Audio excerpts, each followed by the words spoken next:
सभी को जय मसीह की। Praise the Lord. पिछले वीडियो में हमने दाऊद और योनातान के बारे में सीखा था। आज जैसा हमारे पास रिक्वेस्ट आया था ईस्टर के बारे में, क्योंकि कुछ लोगों को कंफ्यूजन था, इसलिए हम इस वीडियो में क्षयर्ष राजा, रानी वष्टी और एस्तेर के बारे में सीखेंगे। क्षयर्ष राजा पर्शिया देश का राजा था जो 127 प्रांतों पर हिंदुस्तान से लेकर कूश देश तक राज्य करता था। एस्तेर पहला अध्याय उसका 3 से 5 पद में हम पढ़ेंगे कि क्षयर्ष राजा अपने राज्य में 180 दिन तक अपने राजसी वैभव का धन और अनमोल पदार्थ सब हाकिमों और कर्मचारियों को दिखाता रहा और 7 दिन तक उन्हें भोज दिया। रानी वष्टी जो राजा क्षयर्ष की पत्नी थी, हम पढ़ेंगे एस्तेर 1 उसका 10 और 11 में कि राजा क्षयर्ष दाखमधु में मग्न होकर अपने खोजों को आज्ञा देता है कि रानी वष्टी को तैयार कर राजा के सामने लाया जाए, जिससे सभी लोग उसकी सुंदरता को देख सकें। लेकिन जब खोजों ने रानी वष्टी को यह बताया तो उसने आने से इनकार कर दिया। जब हम बाकी ट्रांसलेशन के बाइबल में इसे पढ़ेंगे और इसे और गहराई से जानेंगे तो हम रानी वष्टी के राजा क्षयर्ष के आज्ञा को ना मानने का कारण जानेंगे। पहले तो ये कि एक राजा के लिए अपनी रानी को दाखमधु से मतवाले लोगों के सामने प्रकट करना उचित नहीं था, क्योंकि यह एक रानी के लिए अपमान होने का कारण होता और एक स्त्री होने के नाते लज्जा की बात भी। और यह उचित नहीं था कि एक रानी पूरी प्रजा के सामने अपनी सुंदरता का प्रदर्शन करे।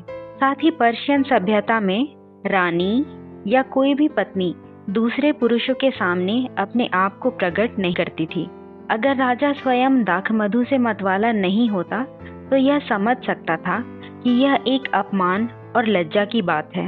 एस्तेर 1 उसका 13 से 15 में हम पढ़ेंगे कि क्योंकि रानी वष्टी ने राजा क्षयर्ष की आज्ञा को नहीं माना, इसलिए राजा क्षयर्ष अपने प्रधानों से पूछते हैं कि आज्ञा उल्लंघन करने पर रानी वष्टी के साथ क्या किया जाए। इसलिए वे राजा से कहते हैं कि रानी वष्टी राजा क्षयर्ष के सामने कभी न आने पाए और राजा पटरानी का पद किसी दूसरे को दे दे जो उससे अच्छी हो। एस्तेर दूसरा अध्याय उसका दूसरा पद में हम पढ़ेंगे, इसलिए राजा के सेवक राजा के लिए सुंदर और युवा कुंवारियों को ढूंढते हैं और इसलिए वे सब सुंदर युवा कुंवारियों को शूशनगढ़ के रनवास में इकट्ठा कर स्त्रियों के प्रबंधक हेगे को, जो राजा का खोजा था, सौंप देते हैं कि वे शुद्ध की जाएं। वहाँ मुर्दकै नामक एक यहूदी था जो कीश नाम के एक बिन्यामिन का परपोता, शिमी का पोता और यायर का पुत्र था। वह बंदियों के साथ यरूशलेम से बंधुआई में गया था।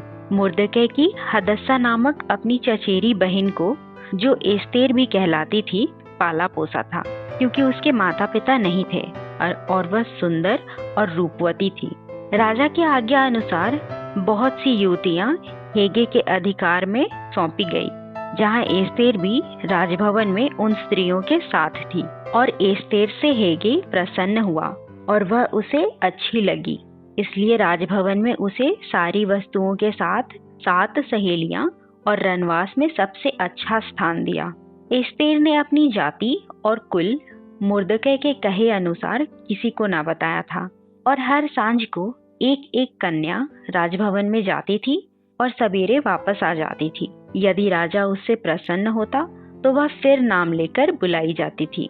और इस तरह एस्तेर राजभवन में राजा क्षयर्ष के पास गई और राजा उससे प्रसन्न हुआ और उसे रानी वष्टी के जगह पटरानी बनाया। एस्तेर दूसरा अध्याय उसका 21 से 23 पद में हम पढ़ेंगे कि मुर्दकै राजा के राजभवन में बैठा करता था और राजा के खोजे बिक्तान और तेरेश दोनों ने राजा क्षयर्ष से रूठकर उस पर हाथ चलाने की योजना बनाई। यह बात मुर्दकै को मालूम हुई और उसने यह बात एस्तेर को बताया और एस्तेर ने मुर्दकै का नाम लेकर राजा को चेतावनी दी। राजा ने इसकी जांच पड़ताल करवाई और यह बात सच निकली और वे दोनों खोजे पेड़ पर लटका दिए गए। इस तरह मुर्दकै ने राजा की जान बचाई। एस्तेर के बारे में हम और भी बातों को सीखेंगे, पर हमारे अगले वीडियो में। यह पहला भाग था, तो इसे दूसरों से भी शेयर करें, वीडियो को लाइक करें, कमेंट करें और हमारे YouTube चैनल को सब्सक्राइब करें कि आप ऐसे ऐसे वीडियोस से और भी बातों को सीख सकें। और हाँ, हमें इंस्टाग्राम पर फॉलो करना ना भूलें। वीडियो देखने के लिए थैंक यू। प्रभु आप सभी को आशीष दे।